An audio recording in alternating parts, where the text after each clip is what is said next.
Donc, vous êtes dans un webinaire Canel. On va parler aujourd'hui de vidéo. Je suis Guillaume, le directeur marketing, le CMO.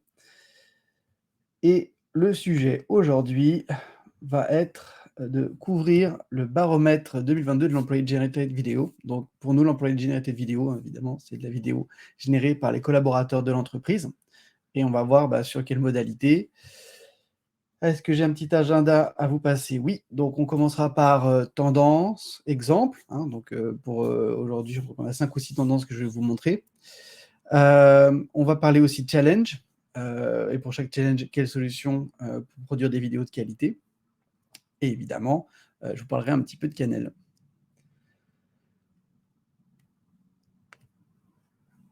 Allez, c'est parti. Donc, je vous parle 2 secondes de Canel pour vous expliquer d'où on vient avec cette idée d'Employee Generated Video. Donc, on est vraiment aujourd'hui une solution de création de vidéos collaboratives avec à la fois des outils pour les administrateurs, donc notamment une plateforme web, et une application qui va permettre aux collaborateurs de l'entreprise d'aller créer par eux-mêmes leurs vidéos selon les scénarios qui ont été définis par les administrateurs du programme. Avec aujourd'hui plus de 200 clients dans de nombreuses grosses entreprises et avec des cas d'usage en formation, en communication, en marketing, en marque employeur notamment. Donc aujourd'hui, on va parler communication. Et avant d'entrer dans les tendances, je voulais faire un petit rappel sur la vidéo, vous donner quelques chiffres pour repositionner, on va dire, le sujet, et notamment sur la vidéo générée par l'utilisateur et générée par l'employé. Donc pour moi, la vidéo, c'est l'arme fatale du marketing. C'est tout d'abord un outil qui est tout terrain. Il va vous aider en SEO parce que d'une part, il permet de faire de la rétention des utilisateurs sur le site. Les visiteurs vont rester regarder les vidéos sur votre site, donc c'est bon pour la SEO. Et en même temps, des vidéos publiques bien référencées sur la partie YouTube, par exemple, dans votre chaîne YouTube, vont aussi vous aider en SEO. Sur les réseaux sociaux, est-il encore besoin de le préciser? Et donc sur le site web, c'est un bon outil de communication, ça évite d'avoir à mettre tartine de texte. Et souvent, on préfère regarder une petite vidéo explainer d'1 minute 30 pour bien comprendre la solution qu'on est en train de regarder ou le produit qui est vendu. Donc elle est efficace, elle engage, elle vend, et aussi c'est le contenu le plus plébiscité aujourd'hui, c'est le contenu de marque préféré des internautes. Donc on voit ça en chiffres rapidement. Donc, comme je vous le disais, la vidéo, elle vend. 96% des consommateurs aux États-Unis ont regardé une vidéo explicative pour s'enseigner avant un achat, et 84% auraient été convaincus d'acheter après avoir visionné une vidéo. Donc, c'est vraiment devenu un contenu chaud. Ça, c'est une étude HubSpot. C'est aussi le contenu le plus plébiscité, c'est-à-dire que c'est le contenu qui est le plus à même aujourd'hui d'arrêter l'internaute alors qu'il est en train de scroller sur les réseaux sociaux. C'est la vidéo. Devant les articles de news, devant n'importe quel autre sujet. On va retrouver très loin derrière, par exemple, les podcasts qui, de ce point de vue-là, n'ont pas l'impact visuel, évidemment, de la vidéo dans le stream. Donc, ce contenu, c'est celui qui est publicité par vos consommateurs, vos clients, vos prospects, loin devant les contenus textes. Donc là, on voit la vidéo à 54% par rapport à des contenus textes comme les blogs ou des PDF, des guides, des choses comme ça. Donc, c'est intéressant de se dire, allons maintenant, on est en 2022, allons vers la vidéo et ce que moi j'appelle la vidéo first. On pense à la vidéo avant tout, comme désormais on pense mobile first. Quand on pense à un site web, on pense la version mobile en premier. Donc là, pour moi, pour un contenu, on essaie de penser sa version vidéo en premier. Voilà, ça c'était pour les rappels, pour vous donner un petit peu le cadre, et puis pour attendre aussi éventuellement les quelques retardataires qu'il y aurait pu avoir. Et on va rentrer maintenant dans le vif du sujet, les tendances de l'Employee Generated Video en 2022. Le tout illustré d'exemples, à la fois de clients Canel et à la fois d'autres marques, comme on va pouvoir le voir.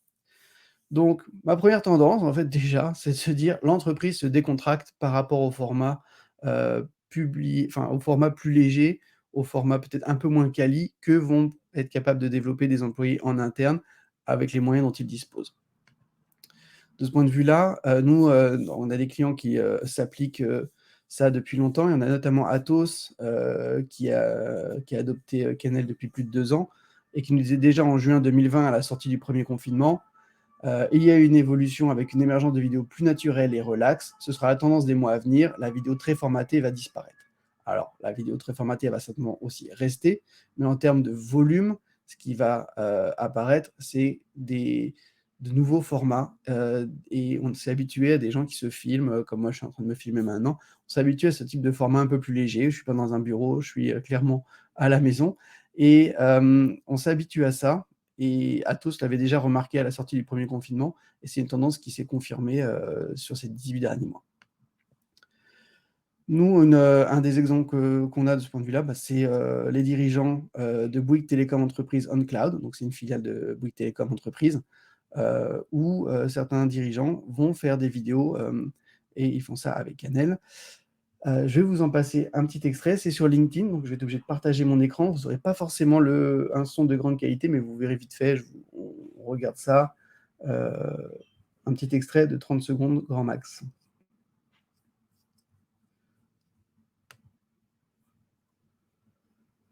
Alors, juste que je partage mon écran. Voilà, c'est parti.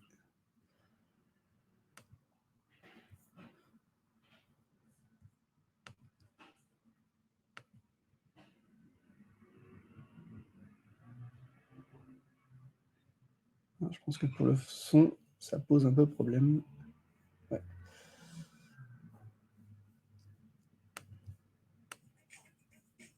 Les bénéfices qu'apporte le cloud computing en font un levier incontournable de la transformation et du développement des entreprises. Pourtant, beaucoup d'entre elles, en particulier les PME, les ETI, n'ont pas toujours les ressources pour mener à bien de tels projets. Elles ont... Alors, bonjour aux nouveaux arrivants. Je suis désolé, on a commencé pile à l'heure aujourd'hui pour être sûr de pouvoir prendre toutes les questions, etc. Et donc, on était en train de couvrir les tendances de l'employé generated vidéo. Et première tendance, donc, l'entreprise se relaxe sur ces sujets d'employé generated content. Et donc, notamment, là, on a un exemple. Alors, c'est un dirigeant, mais on voit que le cadre est assez simple. C'est une salle de réunion, on a un petit kakémono derrière, et on s'adresse les yeux dans les yeux à la caméra avec quelques cartons qui vont permettre de rythmer un petit peu cette production. Donc, pour moi, c'est vraiment l'exemple qui prouve il y a qu'à le faire. Et si les entreprises sont OK avec le principe, alors évidemment, il faut avoir certainement embarqué les différentes teams, s'il y a du juridique, des corporate affairs, des choses comme ça. Mais trouver un format qui permette de s'exprimer comme ça me paraît aujourd'hui hyper important. Donc là, on a un format Vlog qui est très simple. On a le dirigeant, on aurait très bien pu avoir une vidéo de motion design qui nous explique la stratégie, c'est quand même plus sympa quand c'est le dirigeant qui le fait. Les yeux dans les yeux, et c'est une vidéo qui est dédiée à LinkedIn et qui est vraiment un réseau qui est bien fait pour les pros. Donc, on va dire ça fonctionne bien, ça fait le job, comme on dit de nos jours. Donc ça, c'est la première tendance. La tendance 2, pour moi, c'est que les amateurs montrent la voie. Et quand je parle d'amateurs, ce que je veux dire par là, c'est que quand on va sur les réseaux sociaux aujourd'hui, la majorité des contenus sont produits par des gens qui ne sont pas des professionnels du contenu. Et la prime va à l'authenticité. Même s'il y a un petit peu de mise en scène, même avec l'exemple qu'on vient de voir à l'instant, on voit que ce que recherchent nos cibles, hein, on parle à des clients potentiels ou à des talents potentiels sur la marque employeur, il y a une prime à l'authenticité. J'ai envie de dire aussi, si on va au-delà de ça, c'est que les influenceurs ne suivent plus les codes des pros, c'est plutôt les pros aujourd'hui qui essaient de suivre les codes des influenceurs. On le voit, hein, les agences, quand on fait des vidéos, on va se rapprocher des codes des influenceurs. Et évidemment, il y a un petit trade-off. L'amateur, évidemment, il va troquer un peu de qualité pour la crédibilité. La vidéo ne va pas être de la même qualité que ce qu'on ferait avec une agence et un gros budget, mais on va y gagner en sincérité. De ce point de vue-là, je voulais rappeler quelques chiffres sur le user-generated content au global, hein. C'est vraiment pour moi une source d'authenticité et de crédibilité. 85% des consommateurs disent faire plus confiance à du contenu généré par les utilisateurs qu'au contenu de marque. Donc, on y trouve un vrai facteur de confiance, hein, c'est vraiment un élément important. Et 68% trouvent que ce type de contenu est plus authentique et intéressant que des visuels produits classiques, quand on parle de produits. Donc, on a intérêt à mettre en avant, et on voit de plus en plus de marques de textiles, notamment les marques plutôt jeunes, les petites marques, se mettre vraiment en image et c'est la fondatrice ou c'est les gens en boutique qui vont se mettre dans les tenues de la marque pour les mettre en avant. Donc on trouve de plus en plus ce type de tendance. Évidemment, là, je joue côté client, mais là, je voudrais aujourd'hui vraiment me concentrer sur l'employé. Pourquoi l'authenticité? Autre étude, 80% des Français disent prêts aujourd'hui à récompenser l'authenticité d'une marque par leur fidélité. Donc évidemment, cette authenticité, elle se traduit en confiance et elle se traduit derrière par de l'intention d'achat. Un exemple que j'ai trouvé, vous allez me dire, c'est pas un amateur, c'est Eva Longoria, c'est une professionnelle. Oui, mais c'est pas une professionnelle on va dire, du soin du cheveu. Et à la sortie du premier confinement, ou du deuxième, je ne sais plus, L'Oréal avait sorti cette vidéo où, comme on n'avait pas eu accès à nos coiffeurs, certaines personnes avaient besoin de refaire des couleurs. Et c'était le cas d'Eva Longoria. Et elle avait fait sa couleur elle-même chez elle, en se filmant elle-même. Il y a même eu un making-of qui a été fait et on la voit, elle est juste avec son téléphone, son petit ring light et elle fait sa vidéo elle-même. Et je trouve ça intéressant parce que ça ajoute énormément de crédibilité. Alors vous allez me dire, encore une fois, c'est pas forcément une employée type. Tout le monde n'a pas Eva Longoria comme influenceur ou comme porte-parole, mais cet exemple fonctionne assez bien. Je vais vous en montrer un petit exemple. Alors, on va aller chercher l'URL. Je coupe mon micro 2 secondes pour lancer ça et que vous n'ayez pas de feedback.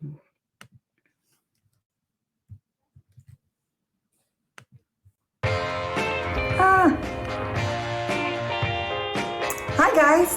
Notice anything? Yes, I'm at home. Anything else? Look at these grays. So many grays. Okay, I'll be honest. For a second I thought, okay, Grace, I'm ready to see you. I can handle this. But I'm not. I'm not ready. I am not ready for this much gray. This is happening today. Boom! I've never been this gray in my life. Voilà. J'interromps Eva Longoria. On va repasser sur les slides. Vous avez compris la tendance. Alors, hop. Donc, on a un format qui est court. Si vous la regardez en entier, je crois que la vidéo a fait 1 minute 30. C'est efficace, ça fonctionne, c'est pratique pour la personne qui la regarde. C'est fait maison et ça, je pense qu'aujourd'hui, tout le monde peut le faire. On a peut-être moins d'hésitation à le faire pour un webinar comme je suis en train de le faire que pour une vidéo un petit peu tuto comme ça. Mais on voit, hein, toutes les marques assez jeunes le font assez souvent. On a souvent les fondateurs ou les fondatrices qui se mettent en avant. Et je pense que ça, c'est une vraie tendance lourde d'aller vers ça. Il y a, en faisant ma recherche pour ce webinaire, je suis tombé sur pas mal de marques qui le faisaient. Vous allez notamment regarder les marques qui font de la marque employeur. On va trouver ce type de composants. Alors Vassila, vous me dites, ça avait fait le buzz cette vidéo. En effet, ce type de vidéo fonctionne très bien. Oui, c'est exactement ça. Ça fonctionne bien. Il n'y a pas besoin d'une grosse production. Bon, évidemment, si on a une Eva Longoria sous la main, c'est encore mieux. Mais on peut faire ça de façon assez simple par soi-même. En se disant, on va s'affranchir de certains codes, de certaines qualités. On ne va pas avoir peur de montrer la vidéo qui tremble un petit peu, un cadre vertical qui ne se prête pas forcément toujours à toutes les démonstrations, mais on joue avec ça. Tendance 2, donc, hein, c'était de se dire, voilà, on va suivre les tendances. L'amateur fait aujourd'hui le professionnel, on va dire. La tendance 3, j'ai appelé ça la gloire de nos pères. Je me suis permis autoriser un petit jeu de mots. Et ce que je veux dire par là, c'est que on fait confiance aujourd'hui aux autres, ce qu'on appelle le word of mouth, hein, le bouche à oreille. On sait que ça fonctionne. Et on sait aussi que les experts de l'entreprise, et quand je dis experts, ce n'est pas forcément les 3-4 experts dans un laboratoire, mais c'est les experts au sens large, donc qui connaissent les produits, ce sont eux qui sont les plus crédibles pour en parler. Je vous montrerai une petite étude juste après sur le sujet. Et on a aussi des clients, des partenaires, et puis des employés au global, dans leur, on va dire, dans leur job de tous les jours, qui sont des témoins du quotidien. Donc ces pairs, il faut savoir jouer avec. Et là, je prends une étude qui sort tous les ans, qui est le Edelman Trust Barometer. Donc dans la version 2021, la version 2022, je ne l'ai pas encore trouvée. Dans la version 2021, il y a une tendance qui se confirme par rapport aux 10 dernières années, c'est que c'est l'expert de l'entreprise qui est la source la plus crédible d'informations sur l'entreprise et sur ses produits. Devant un expert académique et loin devant un journaliste. Et on retrouve aussi le CEO ou l'employé comme source plus crédible qu'un journaliste. Et donc, c'est dommage de ne pas s'appuyer sur ces forces-là pour essayer de convaincre ses futurs clients, ses futurs talents ou même ses clients existants. Donc, l'expert, c'est la source la plus crédible d'infos sur l'entreprise. Si on va dans certains domaines comme le voyage, les utilisateurs, c'est aussi des témoins du quotidien. Aux États-Unis, tout du moins, donc ça, c'est une étude de Think with Google, la majorité des sources d'informations quand on cherche à voyager, c'est des vlogs de voyage, voilà, donc 48%. Et on retrouve que après tout ce qui va être plus professionnel, qui viennent des offices de tourisme ou qui viennent des tour opérateurs. Donc c'est intéressant de se dire, voilà, il y a une prime à l'authenticité, comme je le disais tout à l'heure. L'exemple que je voulais montrer, celui-là a été réalisé avec Canel. C'est pas Eva Longoria, mais c'est Marie qui est pharmacienne chez Nux. Alors, j'ai souvent l'habitude de dire que les experts, c'est pas ceux qui ont la blouse blanche, mais là, chez Nux, en l'occurrence, l'expert a une blouse blanche.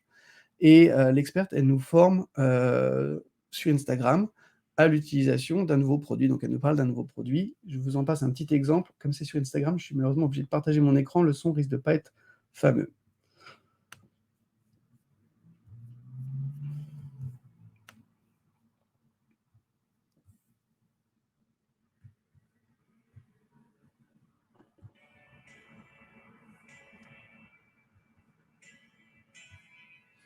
Notre déodorant est 100% d'origine naturelle. Il est aussi certifié bio et vegan. Il a une texture baume poudrée, très sensorielle, qui s'applique facilement aux doigts. Ce nouveau geste peut convenir aux hommes et aux femmes. Voilà, je vous laisserai aller regarder la suite si vous le souhaitez. Donc, ce que je trouve intéressant ici, c'est qu'on a aussi un format qui est très simple. N'hésitez pas, hein, si vous avez des questions, je sais que je passe juste des petits extraits, mais c'est pour que le webinaire puisse avancer un peu plus rapidement. Donc, n'hésitez pas à poser vos questions dans le chat.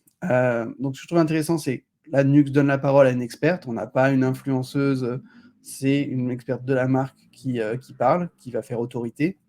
C'est très orienté expérience utilisateur, donc dans le reste de la vidéo, on explique comment l'appliquer, etc. Le format, il est relativement court, efficace. C'est un format pensé pour Instagram, il est vertical. On va retrouver les valeurs et les images de la marque, hein, en termes d'explication, de code couleur. On a cette petite intro avec le produit en packshot avec une feuille verte derrière. Donc, on a quelque chose de très cohérent, mais qui est quand même produit à la base avec de la vidéo employée. Et il suffit juste d'avoir quelques petits éléments en plus, type l'intro, une musique. Là, on avait les sous-titres et on avait un petit synthé avec le nom de la personne au début. Donc, avec tout ça, on arrive à faire un contenu très professionnel qui passe bien pour les réseaux sociaux. On garde cette authenticité et en même temps, on n'a pas eu à employer une agence pour aller faire ce lancement produit. Tendance 4, maintenant, la story, votre histoire au quotidien. Donc là, on a vu un format vertical un peu story sur Instagram, mais vraiment là où je veux aller avec cette histoire de story, d'histoire au quotidien, c'est qu'on est évidemment dans une ère de vidéos courtes. Alors il y a des formats longs, des formats live, mais sur ce qu'on retrouve vraiment sur les réseaux sociaux, c'est des vidéos courtes, c'est des vidéos fréquentes et c'est des vidéos qui sont éphémères, même si elles ne vont pas forcément disparaître comme une story. Le fait qu'il y ait toujours du nouveau contenu fait qu'au bout d'un moment, les contenus les plus anciens sont un peu enterrés. Mais on a ici ce format court qui est fait pour être consommé voilà, on va dire en temps et qui est assez facile à produire et en même temps assez, comment dire, enfin très, je trouve plus le mot aujourd'hui, dis donc, bien accueilli, on va dire, par le public. On s'y est habitué depuis maintenant plusieurs années. Donc c'est efficace, ça fonctionne bien. Et ça permet aussi d'aller montrer éventuellement le quotidien, ce qui ne serait pas montré si on faisait une agence de production, de montrer éventuellement le making of, la partie un peu backstage, qu'est-ce qui se passe derrière les coulisses. Donc je vous ai mis quelques stats sur Instagram, hein, sur les stories. Mais voilà, ce que je vais vous dire, c'est que aujourd'hui, on peut aller dans le quotidien, accompagner ses clients et créer des vidéos au passage, par exemple. Donc, nous, notre CSM, Priscilla, donc qui s'occupe de toute la partie success, client success, elle va réaliser des success stories avec les clients auxquels elle est en visite. Donc là, je vous ai mis l'exemple de Meloop, on va regarder un petit bout. Et ça, bon, évidemment, Priscilla, elle vend une solution vidéo, donc elle s'y connaît un petit peu, vous allez me dire que je triche. Mais son job à elle, à la base, c'est pas de faire des vidéos, c'est de faire en sorte que les gens savent faire des vidéos avec Canel et qu'ils aient le support client dont ils ont besoin. Mais elle arrive à faire rapidement et simplement des petites vidéos avec Canel. Donc ça, c'en est un exemple. On a une plus récente qu'on a lancée juste hier sur notre LinkedIn. Donc je coupe mon micro, je vous en montre un court extrait et on en parle.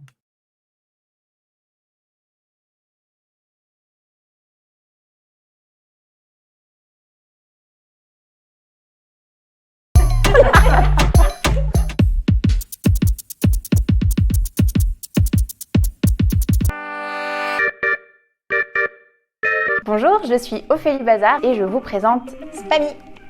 Responsable de développement commercial chez Meloop, ça consiste à trouver des clients, à faire en sorte qu'ils signent et qu'ils restent chez Meloop. On commence par une petite réunion d'équipe, on va tous pouvoir expliquer ce qu'on a fait dans la journée, ce qu'on a fait hier et ce qu'on veut faire sur les prochains jours. Et ensuite, hop, prend le bas de combat et là on fait vraiment chacun nos missions. Chez Meloop, la vidéo c'est important en fait parce qu'on l'utilise dans un premier temps chez nos clients. Donc chaque mois on vient animer un challenge avec des défis à relever. Voilà, donc on revient sur la présentation. Alors, ce que je trouve intéressant ici pour moi, c'est... Ah, Cindy, ça ne s'est pas lancé chez vous. Je vais vous mettre éventuellement le lien. Ah, ça s'est lancé chez personne. Alors, on va recommencer. Dites-moi tout de suite si ça passe pas. On la regarde pour ceux qui l'ont pas eu.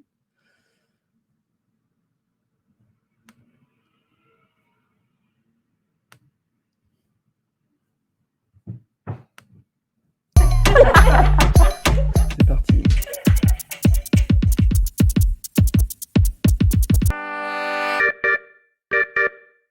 Bonjour, je suis Ophélie Bazar et je vous présente Spammy. Responsable de développement commercial chez Meloop, ça consiste à trouver des clients, à faire en sorte qu'ils signent et qu'ils restent chez Meloop. On commence par une petite réunion d'équipe, on va tous pouvoir expliquer ce qu'on a fait dans la journée, ce qu'on a fait hier et ce qu'on veut faire sur les prochains jours. Et ensuite, hop, prend le bas de combat et là on fait vraiment chacun nos missions. Chez Meloop, la vidéo c'est important en fait parce qu'on l'utilise... Alors, je ne sais pas si ça fonctionne pour tout le monde. Je vais vous mettre le lien, comme ça vous l'aurez. Vous pouvez aller le voir directement dans YouTube.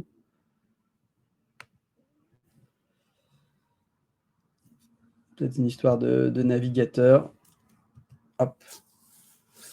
Voilà. Donc, je vous ai mis le lien si vous allez le voir en direct. Mais ce qui est important pour moi, c'est vraiment cette notion que, au-delà du fait que si on a un témoignage client, c'est que l'employé peut évidemment se trouver face à la caméra, mais il peut aussi être réalisateur. Et quand on parle d'employé de généralité de vidéo, il faut aussi penser que on a l'employé dans son rôle de création de vidéo, qui ne va pas forcément se mettre tout le temps en scène, lui ou d'autres collaborateurs, collègues, mais il peut aussi aller mettre en avant ses clients. Donc là, je vous ai mis l'exemple de Canel avec Meloop, mais on a un autre client qui est Colissimo, qui a équipé ses 200 commerciaux avec Canel pour aller réaliser des vidéos de leurs clients et pour les partager sur leurs réseaux sociaux et faire ça du social selling.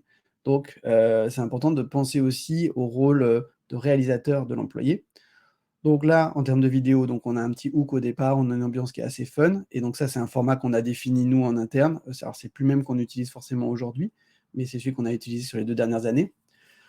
On décide à chaque fois d'un format, nous, où il y a une histoire rapide qui est racontée. On va même aller, nous, cette année, sur des formats encore plus rapides qui vont s'appeler 1 minute, 1 projet, parce qu'on se rend compte que c'est plus facile à produire et c'est beaucoup plus impactant que quand on délaye l'histoire sur 2 ou 3 minutes. Et le tournage, il est très simple. On met un pied, on met la personne dans un endroit bien éclairé et calme, et on shoot. On pose 4-5 questions, et ensuite, on a juste un tout petit travail de montage à faire. Donc, je remercie encore une fois ici l'équipe client pour ces vidéos qui nous aident bien en termes de marketing et de communication. Ma dernière tendance aujourd'hui sur l'employé generated vidéo, c'est qu'en fait, ça devient une nécessité, cet employé generated vidéo, dans le sens où il y a une vraie guérilla du contenu, une vraie guérilla vidéo qui existe.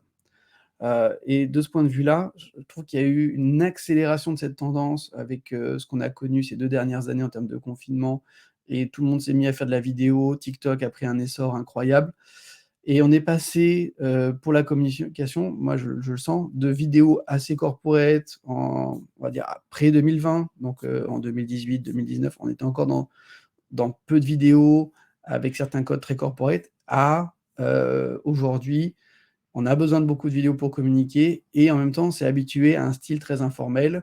On a envie de voir du vrai, on a envie de voir, les collaborateurs de la marque qui s'expriment, on a envie de voir comment ils travaillent et donc tout ce shift de, très forte qualité, peu de contenu à qualité OK, mais c'est pas ça le plus important. Ce qui est important, c'est plutôt l'informalité et le volume, fait qu'on est vraiment attiré par cette tendance de l'emploi génératif vidéo parce que sinon on n'a pas de budget pour aller réaliser autant de vidéos que ce qui serait nécessaire.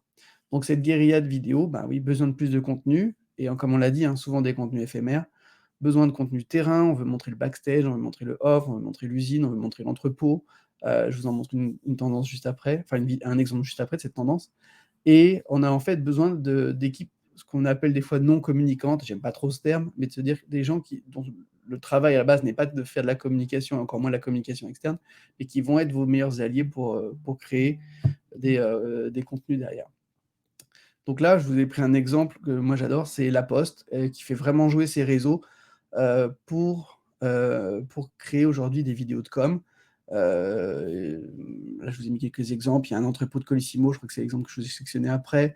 Il y a des directeurs ou des employés de La Poste sur le terrain dans les agences qui vont aider les gens et qui expliquent les nouvelles mises en place de nouveaux protocoles, etc. Et on a même aussi sur l'innovation des mini-reportages sur les concours d'innovation que va faire La Poste. Alors, pareil, je vous en montre un petit exemple. J'espère que ça a fonctionné. Je vais en profiter. Je vais vous mettre aussi tout de suite le lien dans le chat. Comme ça, on est sûr que vous y avez tous accès. J'ai 2 secondes pour retrouver. Voilà. Donc, pour ceux qui ont des petits problèmes, je vous invite à aller cliquer sur le lien. Pour les autres, je lance la vidéo directement dans le player du webinaire.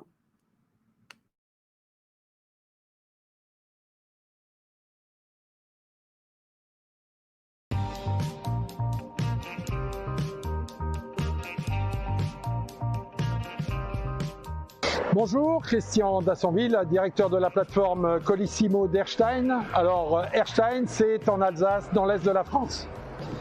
Colissimo est mobilisé donc pour les e-commerçants et pour l'ensemble de ses clients. En 2020, nous avons traité 471 millions de colis, c'est-à-dire pour nos clients 150 millions de colis supplémentaires par rapport à 2019. Sur la plateforme où vous êtes accueillis aujourd'hui, voilà, j'interromps cette vidéo, vous avez compris le principe. Ce que je trouve intéressant vraiment pour moi, c'est à partir du moment où on met les bons outils, les gens n'ont pas de problème à se mettre, enfin pas tout le monde, mais suffisamment de personnes dans l'entreprise, suffisamment d'employés sont prêts à jouer le jeu et à créer ce type de vidéos sur le terrain, ou si on leur donne des instructions, et alors c'est l'intérêt de Canel, je vous en parlerai juste après, ou dans Canel, pour chaque scène, on va avoir des instructions, on va dire filmer l'entrée de l'entrepôt. Alors c'est là où on va avoir filmé un camion, filmer la personne qui parle, filmer des exemples pour avoir des plans de coupe, etc. Et donc ça permet de créer des vidéos sur le terrain. Ça permet aussi de réagir rapidement. Alors j'ai plus en tête quelle était l'obligation gouvernementale qui devait être traitée par La Poste et qui est expliquée dans une des vidéos, mais quasiment du jour au lendemain, quand cette décision a été prise, et dans les bureaux de poste, ils ont pu créer des petites vidéos sur le sujet. Ils n'ont pas eu besoin d'attendre que quelqu'un se déplace, etc. Et si on donne les bons outils, on peut créer des contenus qui sont tous chartés. Si on les met tous sur une chaîne YouTube, comme le fait La Poste, on a à la fois des contenus de qualité et une certaine harmonie dans ces contenus. Évidemment, on ne va pas retrouver la même post-production que sur un film hollywoodien ou si on avait mis une agence de prod sur le sujet, mais ça fonctionne et ça garde au moins cette authenticité du terrain. Voilà, donc ça, c'était les 5 tendances que je voulais vous présenter. Je termine rapidement avec quelques challenges qu'on rencontre assez souvent et leurs solutions. Le premier, c'est des fois, on se demande sur qui on peut s'appuyer. Alors, il y a les experts, on l'a vu tout à l'heure avec Nux, il y a les gens qui sont sur le terrain, on l'a vu avec La Poste, hein, donc c'est les gens qui vont peut-être gérer aussi le SAV, le support, faire des interventions. On pense aussi aux commerciaux, tout simplement parce qu'ils peuvent se mettre en scène, ils sont généralement assez volubiles, mais aussi parce qu'ils peuvent aller interroger leurs propres clients. Alors, quand je parle de commerciaux, c'est les vendeurs, ça peut être les vendeurs en boutique, ils peuvent aussi faire de la démonstration produit. Et c'est évidemment les services clients, comme on l'a vu tout à l'heure avec le cas de notre CSM qui a été rangé Melou. Et évidemment, on l'a vu aussi avec Bouygues comme entreprise, c'est les dirigeants, ça peut être le CEO comme le CFO. De ce point de vue-là, j'ai envie de dire, tout le monde peut amener sa pierre à l'édifice. Alors, comment convaincre les contributeurs? Alors évidemment, il faut commencer par ceux dont on se dit qu'ils vont être le plus réceptifs à la démarche, mais au-delà de ça, ce que je trouve qui fonctionne bien, c'est un petit peu le renard avec le corbeau, hein. C'est on flatte, on les valorise, et c'est vrai, on va les mettre en avant, on va mettre en avant leur savoir, et on va leur dire aussi qu'il n'y a que eux qui peuvent le faire, qui peuvent s'exprimer correctement sur un produit. Donc je trouve ça assez valorisant au global pour le collaborateur, et généralement, ça fait l'affaire. Ensuite, c'est important aussi d'embarquer les employés dans le brainstorm que vous pouvez avoir assez en amont pour qu'ils se sentent justement que c'est leur projet. Donc, prendre en compte leurs idées, leur créativité, éventuellement les nouveautés qu'ils vont être capables d'amener, notamment si on veut qu'un commercial il aille interroger ses clients et que ce soit intéressant, c'est quand même bien de savoir quel client il pense à l'interroger, quel est le cas, quelles questions on va pouvoir lui préparer, etc. De ce point de vue-là, toujours mâcher le travail, à la fois en amont et en aval. Donc en amont sur la préparation de scripts, de questionnaires, et en aval sur les phases de post-production, le montage, la diffusion, etc. Et de ce point de vue-là, je dis vraiment qu'il faut demander que le nécessaire, et évidemment, pas rentrer dans des détails trop techniques, donc notamment du montage ou des incrustations, sauf si on utilise Canel, où c'est déjà fait automatiquement par la solution. Pour guider les tournages, fournissez des checklists. Nous, on a des trucs tout bêtes dans notre checklist, mais pensez à avoir rechargé son téléphone, à avoir de la place dessus, à nettoyer la lentille du téléphone, parce que sinon on a une vidéo qui est un petit peu floue. Préparez donc des scripts, des instructions pour les scènes que vous voulez tourner, pour ne pas vous retrouver juste avec la vidéo de la personne qui a été filmée, mais peut-être son environnement, son bureau, l'entrepôt, etc. Choisissez les bons outils. Un micro, c'est le minimum. Moi, j'en utilise un même pour mes webinaires aujourd'hui. Avoir un pied pour stabiliser l'image. Encore une fois, avoir Canel, ça aide aussi. Et donc, ce rendu de qualité, si on veut un tout petit peu upgrader, on va dire, ces vidéos, c'est d'avoir des plans de coupe, c'est d'avoir pensé à un minimum de montage et d'incrustation pour que les incrustations, ce ne soient pas des trucs génériques noir et blanc de iMovie, mais que ce soit aux couleurs de la marque. C'est d'avoir formé aux bases du tournage, poser un pied, cadrer correctement, avoir une bonne prise de son avec un micro. Et dernier point, c'est d'utiliser des smartphones relativement récents, tout simplement parce que c'est une question de résolution. Aujourd'hui, sur tous les iPhones après l'iPhone 10, on a une résolution supérieure à 4K, enfin à 4K, et ce qui nous permet quand même de faire des vidéos beaucoup plus pro par la suite. Voilà pour mes quelques challenges et solutions. N'hésitez pas si vous avez des questions.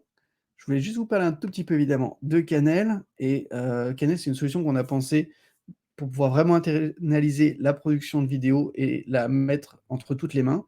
De se dire, on n'a plus besoin d'agences qui sont chères, qui prennent du temps pour faire des vidéos. Donc on n'est pas assez réactif et qu'on ne peut pas faire assez de vidéos par rapport à nos objectifs en termes de volume et pour la communication.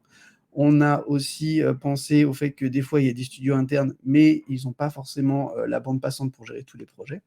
Et donc, on a voulu une solution qui permet de réaliser des vidéos pro sans compétences en 15 minutes et qui soit accessible à tous les collaborateurs. Avec un workflow qui est assez simple. En un central, on définit des scénarios. On peut les prendre dans la banque de scénarios Canel, où on peut créer ses propres scénarios. Ensuite, on va pouvoir déléguer la réalisation avec un guidage assez fort, des instructions, des conseils sur le cadrage, la durée des scènes, etc. Tout ça se passe dans l'application. Et ensuite, il y a un montage intelligent au niveau de l'application qui fait qu'on récupère une vidéo avec déjà tous les différents éléments, un peu comme quand on fait un PowerPoint, chacun fait ses différentes slides. Ben là, c'est pareil, toutes les différentes slides vidéo sont collées automatiquement par l'application avec les bonnes incrustations, la bonne musique en fonction de votre charte. Pour ça, je vous invite à vous rendre sur le site, je vais vous mettre le lien, kennel.io/regarder la démo.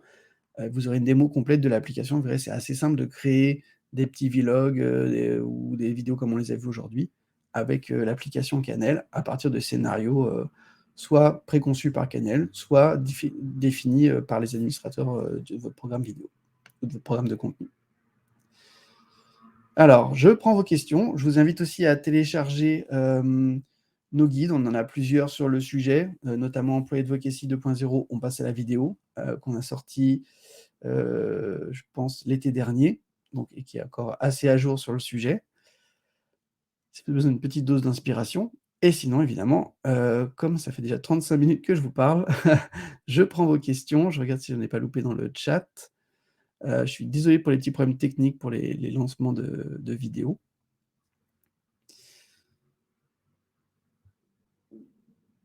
Alors, je vois qu'Isabelle est en train de taper. Je vous mets au passage ma petite slide de remerciements. Merci Isabelle. S'il n'y a pas de questions, je ne vous retiens pas. Il n'y a plus qu'à exactement Isabelle, c'est toujours la même chose. Il faut se remonter les manches là et prendre son petit téléphone et aller faire ses vidéos. Mais en même temps, c'est toujours des projets qui sont assez sympas à faire et on est toujours assez fiers de soi après. Alors, Vassila, merci d'avoir... Oui, les guides, vous les retrouvez tous sur notre site. Je vais vous mettre le lien.